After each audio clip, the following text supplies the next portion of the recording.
Hello friends, मी Lata LTV किचनमध्ये आपले खूप खूप स्वागत आहे। मी आज तुमच्यासाठी घेऊन आले आहे गोकुळाष्टमी निमित्त आपण आपल्या श्रीकृष्ण जयंती निमित्त आज आपण लाडू बनवत आहोत। श्रीकृष्ण जयंतीचे आपण लाडू बनवत आहोत। त्यासाठी मी घेतले आहे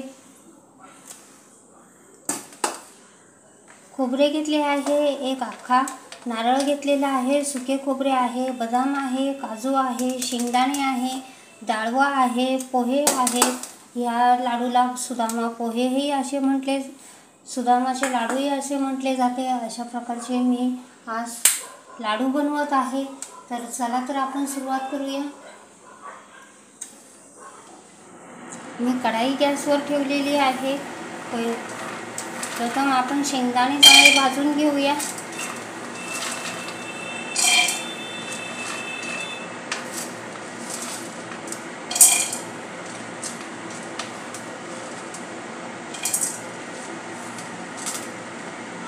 अशा प्रकारे चांगले कुरकुरीत होईपर्यंत आपल्याला भाजायचे आहे। अशा प्रकारचे आपण शेंगदाणे भाजून घेत आहोत।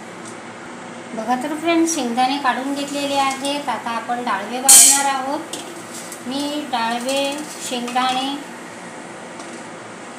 अर्धी वाटी घेतलेली आहे, अर्धा कप घेतलेला आहे आणि पोहे 1 कप घेतलेले आहे।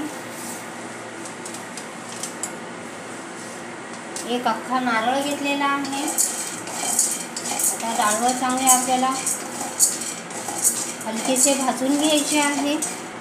बघा तर फ्रेंड, डाळवं काढून घेतलेली आहे। आता काजू बदाम आपण रोस्ट करत आहोत।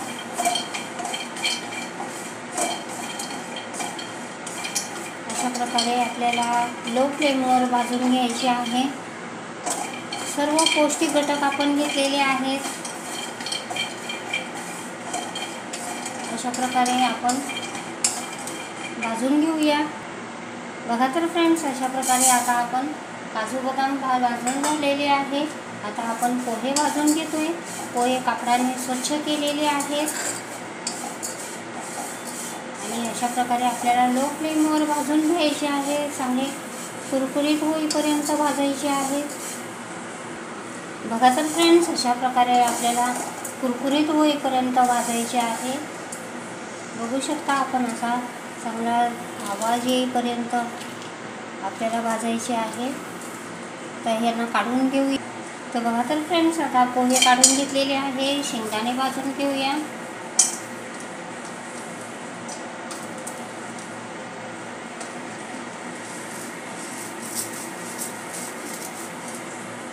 अशा प्रकारे लो फ्लेमवर आपल्याला भाजून घ्यायचे आहे।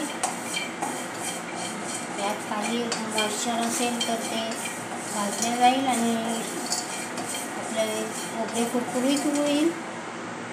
बघा तर फ्रेंड्स, आपल्या सर्व वस्तू भाजून झालेल्या आहेत। आता खोबरेही भाजून झालेले आहे। आता आपण यांना काढून घेऊया आणि थंड करून घेऊया।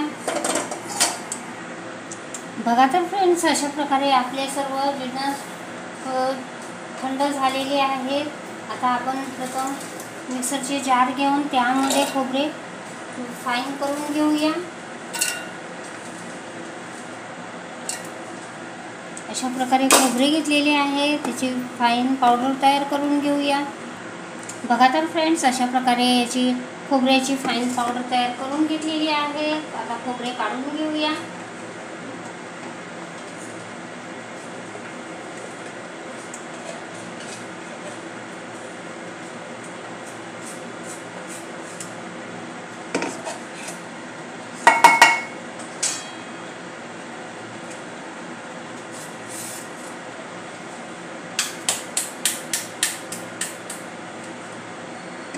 आता यात घालणार आहोत डाळवं, काजू बदाम आणि पोहे।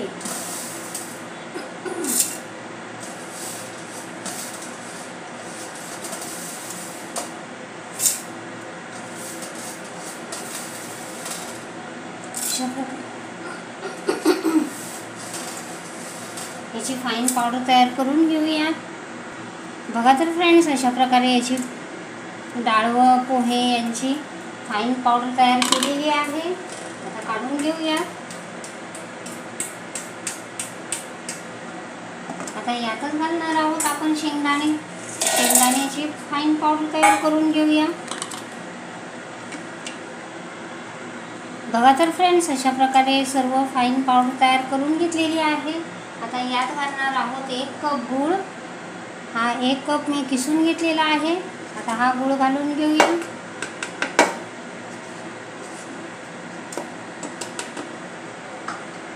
आणि याला पुन्हा बारीक करून घेऊया. बघा तर फ्रेंड्स, अशा प्रकारे आपण सर्व फाईन पावडर तयार करून घेतलेली आहे. आता हे सर्व मिक्स करून घेऊया. अशा प्रकारे आपण सर्व मिक्स केले, एकजीव होईपर्यंत मिक्स करायचे आहे. आता यातच घालणार आहोत आपण 1 चमचा वेलची पावडर घेतलेली आहे. सुंठ पावडर 1 चमचा घेतलेली आहे. हे घालून घेऊया.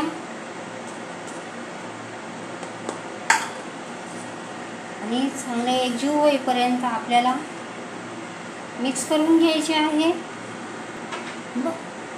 बघा तर फ्रेंड्स, अशा प्रकारे मी सर्व मिक्स करून घेतलेले आहे. बघू शकता आपण, मी अशा प्रकारे मूठ करत आहे, दाबत आहे, बाइंड होत आहे, पण ते लगेचच फुटतील. आता यामध्ये आपल्याला तूप घालायचे आहे. मी साजूक तूप घालत आहे.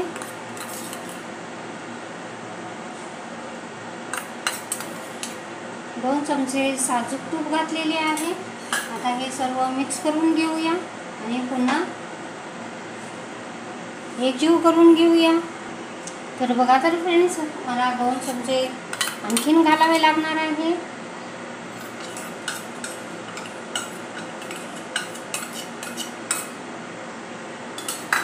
2 चमचे आणखीन साजूक तूप घातलेले आहे. पुन्हा मिक्स करूया. बघा तर फ्रेंड्स, अशा प्रकारे आपला गोल गरगरीत लाडू बनलेला आहे. अशाच प्रकारचे मी सर्व लाडू बनवून घेते. बघा तर फ्रेंड्स, अशा प्रकारे आपले सर्व लाडू तयार झालेले आहेत. अशा प्रकारचे मी गोविंद लाडू, सुदामा लाडू असे म्हटले जाते. अशा प्रकारचे मी हे लाडू बनवले आहे. बघू शकता आपण, खूप सुंदर झालेले आहे. तोडूनही दाखवते. अशा प्रकारचे आपण लाडू बनवलेले आहेत. खूप सुंदर झालेले आहेत. तर असे पौष्टिक लाडू तुम्ही बनवू शकता. याला गोविंद लाडू, कृष्णभोग लाडू, सुदामा लाडू अशा प्रकारची नावे खूप आहेत. तर अशा प्रकारचे लाडू तुम्हीही बनवा. माझी रेसिपी तुम्हाला आवडली असेल तर माझ्या चॅनलचे नाव आहे LTB किचन. तर प्लीज माझ्या चॅनलला लाईक करा, शेअर करा, सबस्क्राईब करा. थँक्यू.